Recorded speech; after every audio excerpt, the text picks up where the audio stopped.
All right, bolt here, 2 bolts here, 7mm again. And there's where they go.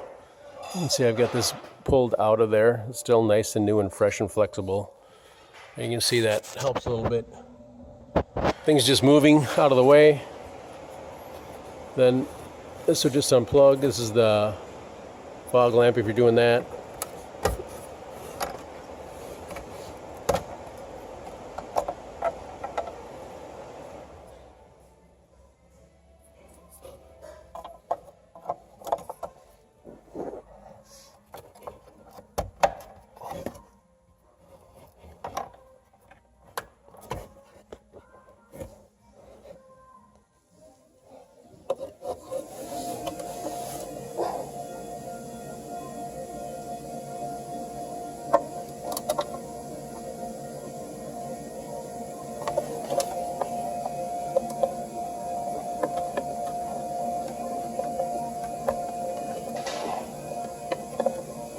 So I'm holding the camera with one hand and trying to pull this bulb out with the other. It's a little tricky, so that's why I like the tire off, because I got a lot of arm room right now, and I could actually get 2 hands in here, which I did do to get the bulb out. It is just a friction fit bulb.